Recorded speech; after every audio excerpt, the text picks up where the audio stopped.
It's your fault for not being with our son. I'm not interested in a workaholic like you. These are the words Brian, my husband of 5 years, said to me. I thought I had done my best to take care of both my job and family. I had no idea he felt this way until he told me. My name is Alicia Adams, a 29-year-old working in product planning for an apparel brand. I have always loved fashion since I was a child. I even made clothes with my mother on a sewing machine. After graduating from a fashion college, I'm fulfilled working for my admired brand. I have a husband of the same age and a 4-year-old son. Brian, my husband, was my high school classmate. We dated once for a few months, but broke up due to college entrance exams. We reconnected at a friend's party after being out of touch for a while. Finding out we worked nearby, we started dating again. Brian was a serious baseball team ace in high school, but enjoyed his university life fully. He seemed a bit shallow when I met him again, but his caring and kind nature hadn't changed. We married within a year of dating. When we announced our marriage, our parents were delighted. Oh, I feel reassured if he's marrying you, Alicia, Brian's mother said to me happily. I have a good relationship with his parents. I often visit them even when Brian isn't around. While announcing our marriage, we discovered we were pregnant. Brian was there for me throughout my severe morning sickness. It wasn't easy, but I worked up to the last minute before giving birth. Brian, who was present at the birth, shed tears of joy when our son was born. Thank you for giving birth to our son, Alicia. Let's do our best to raise our child. I, too, shed tears of joy that our son was born healthy. We named our son Steve, a name that we had discussed and liked back when we were dating in high school. After about 6 months of maternity leave, I returned to work. Although my colleagues were worried that it might be too soon, I couldn't stop thinking about work even during my leave. I love my family, but I also love my work. Brian said, I'll help out too, so it's okay. You should go back to work when you're ready. After all, you love your job. I have to learn from you. With his cooperation, we managed to balance our busy work lives with raising our child, and our son grew up healthy and strong. I felt more than happy with my beloved job, my husband, and our son. In my job, I often have to go on business trips. During these times, I couldn't be with Steve, and I always felt bad for Brian. But he always told me, It's perfectly fine. You want to go on your business trip, right? Go ahead. I might have taken advantage of his kindness a little, but I truly appreciated being married to such a considerate man. Whenever I went on business trips, I would buy lots of souvenirs for Brian and our son. Brian was always helping me out, so when I was at home, I wanted him to have time to enjoy himself by going out for drinks with his friends or doing things he liked. There were times when he would stay out drinking until dawn, but I didn't say anything because I was always causing him trouble. I felt that since he let me enjoy my work as much as I liked, I wanted him to enjoy himself as thoroughly as when he was single. Our son Steve was now 4 years old. We may not have had as much time together as most mothers and children, but he always tells me, "I love you, Mommy." When I reply, "And Mommy loves you too, Steve," my son would smile. These were times of pure happiness. During these times, I was presented with an opportunity to go on a business trip abroad. In the company, only selected individuals are allowed to go on these trips. If I were single, I would have gladly taken the opportunity. but I would be away from home for about a week. This left me in a dilemma. When I talked to Brian about it, he said, That's amazing. It's a great opportunity, isn't it? Go for it. I also asked my son, Honey, would it be okay if Mommy didn't come home for a week because of work? It's okay. I have Daddy and his friend. If I can see you after a few sleeps, I can take it. I wondered what he meant by Daddy and his friend, but I assumed he was referring to his grandparents.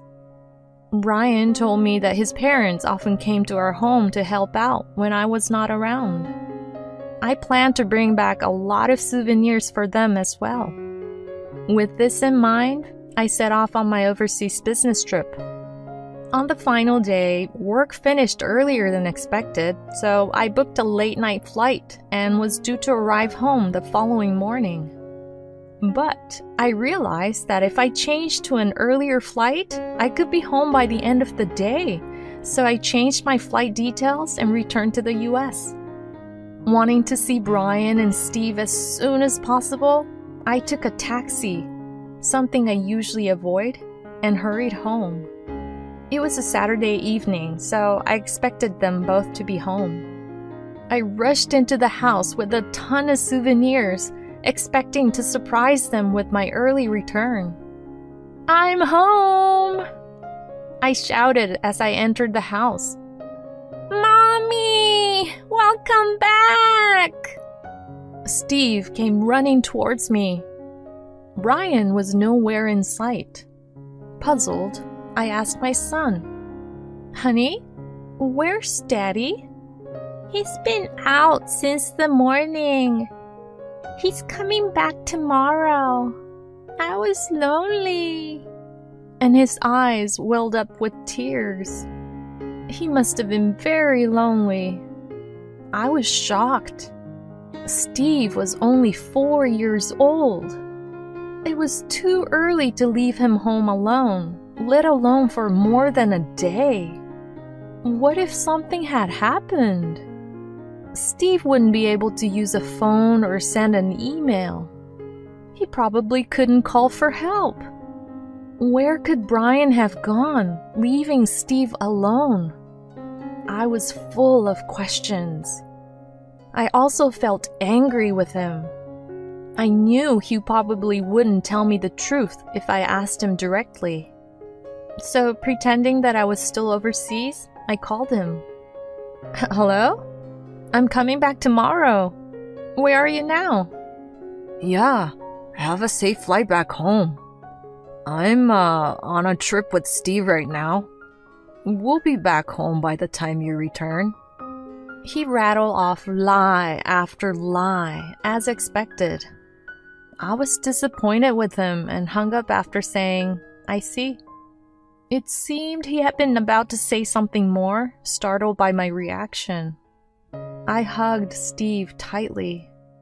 Not only did Brian lie, but the fact that he was ready to leave our son, 4-year-old son, home alone for over a day was unforgivable. Seeing Steve tearful, I thought it was impossible for me to continue my marriage with him.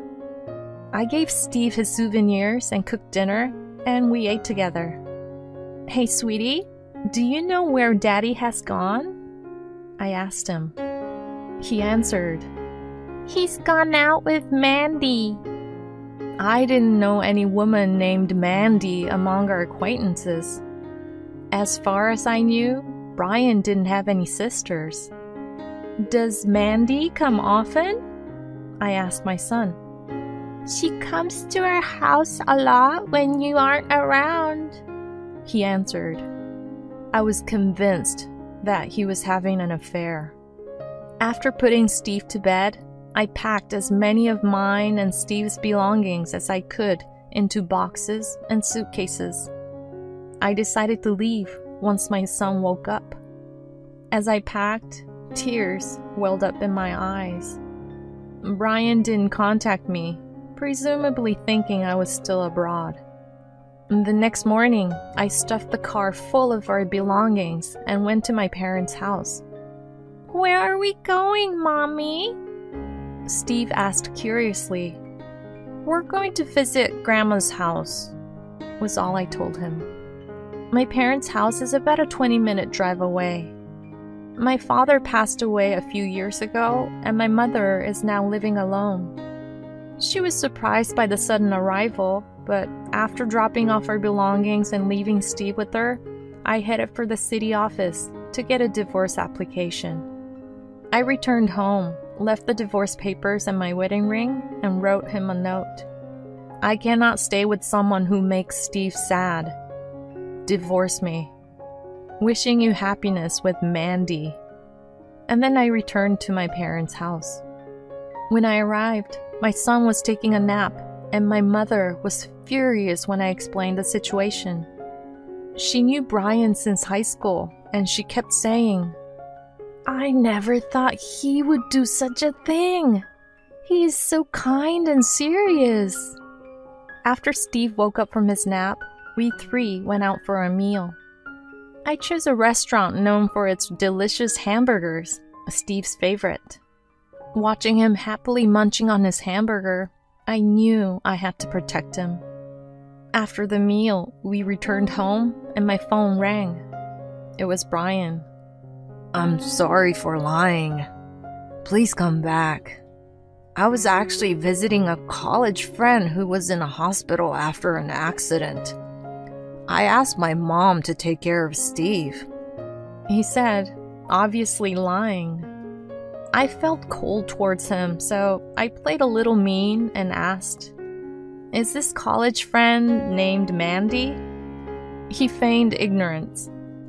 Huh? Who's Mandy? Steve was crying when I came home. I don't want to be with someone who makes him cry. I want a divorce, and I'm not coming back to that house. He pleaded. Please, reconsider. I rushed out because my friend had an accident. It's true that I asked my mom to take care of Steve. I'll call you again. And he hung up. I felt like everything he said was a lie, and I'm pretty sure it was all a lie. But he seemed to think he could still deceive me. After that, I commuted to work from my parents' house, and in exchange for giving her living expenses, my mother cut back on her part-time work hours to take care of Steve. She seemed to enjoy being with her grandson, telling me with joy, "Steve was such a good boy today. It seems like he made new friends at the nearby park." Brian would call almost daily, spewing lies and apologizing. I consistently told him, "My mind is set on divorce, so stop calling me." He even came to my parents' house once while I was at work, but my mother sent him away. The divorce proceedings weren't moving forward, so I decided to go to a detective agency. I wanted decisive evidence of his affair.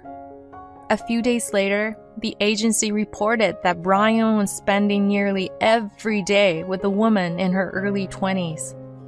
They had taken many pictures, and it seemed she was also frequently visiting the house where I used to live.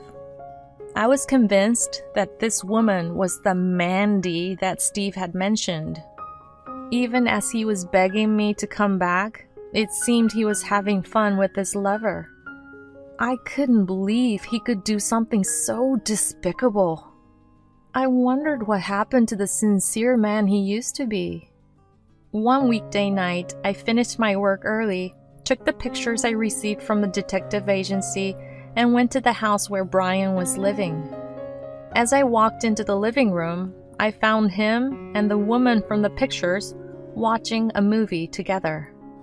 The woman shrieked loudly at the sight of me and clung to Brian. "Jesus, who the hell is she? She scared me!" Brian looked so surprised that he seemed to be speechless. "I want to finalize the divorce soon, but the process isn't moving forward, so I came here."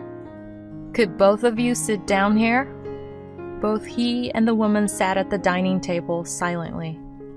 The woman was making a fuss, but when I told her to sit down quickly, she sat quietly. It's not what you think. She's my sister-in-law.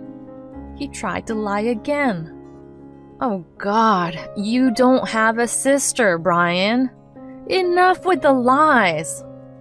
I had a detective agency take photos, but they seem meaningless. This is Mandy, right? The one you left Steve for and went on a trip with that day? When I said this, they were silent for a while. Will you answer me? It's fine if we get divorced, right? When I pressed them further, he gave up and began to speak with a resigned look on his face. It's your fault for not being with Steve. I only left him for a day. How many days have you been away? He retorted. I was genuinely surprised. My work was indeed busy, and I had many business trips, but I always talked to him about them. If he was unhappy, I think I could have cut back on my work. Didn't I discuss it with you? You always said it was fine. I couldn't say no to that. He might have been holding back, but that doesn't justify leaving a 4-year-old child alone at home and having an affair. I don't want him to equate my leaving Steve and his care for work with that. So that makes it okay for you to cheat? To leave Steve alone at home and go on a trip? At my words, he sighed deeply and said, I'm not interested in you, who's always working. She's different from you.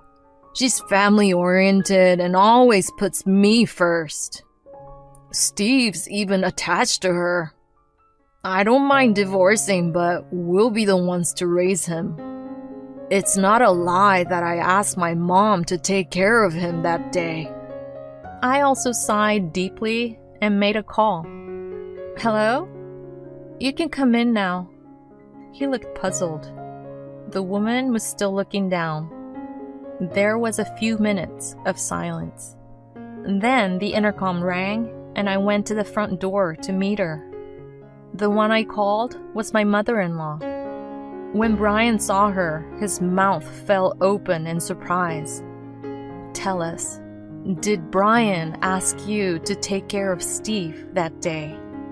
When I asked, she said, No, he didn't ask me anything like that. That's what I thought. I can't leave Steve with someone who lies like that. Hey, Mom, I asked you, didn't I? My husband appealed to his mother in a panic. What the hell do you think you are doing? Aren't you ashamed of yourself? How can you lie in front of your son like that? Alicia told me everything. I am not on your side, she stated clearly.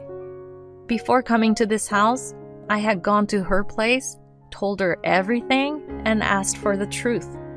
The mother-in-law, who had experience in raising children and had been taking good care of my son, was quite surprised that a 4-year-old child had been left alone at home and apologized to me. When I told her that I wanted to get a divorce and asked for her cooperation, she readily agreed. You too, Mom? Fine. Let's go to court. I'll get Steve, he said until the end, but I told him to do as he pleased and left the house with my mother-in-law. When I thanked her, she said, It's a request from you, whom I've known since high school. Of course I'll help you. I'm sorry about my son. I'll help you with the trial and everything after that. I couldn't help but hug her while crying. Thank you so much. I feel so frustrated. It's okay. Alicia, You've had a hard time too." I felt saved by her kind words.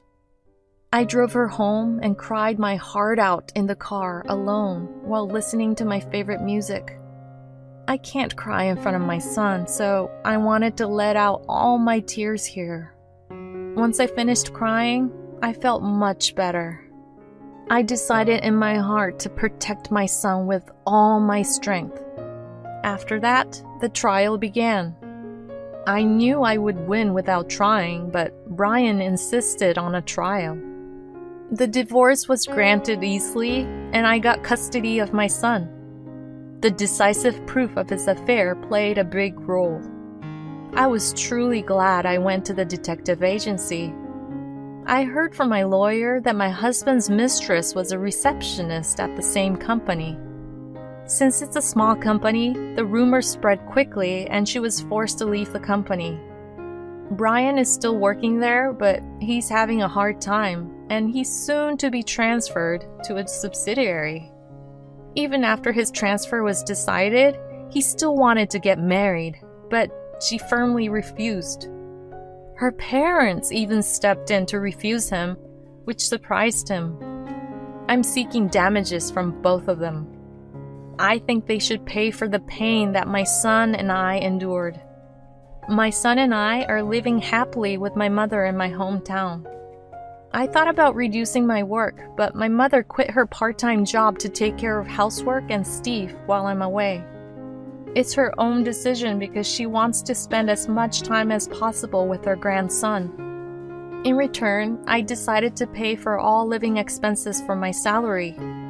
I have been on a business trip abroad and got a promotion and a raise at just the right time, so I'm able to support my family adequately.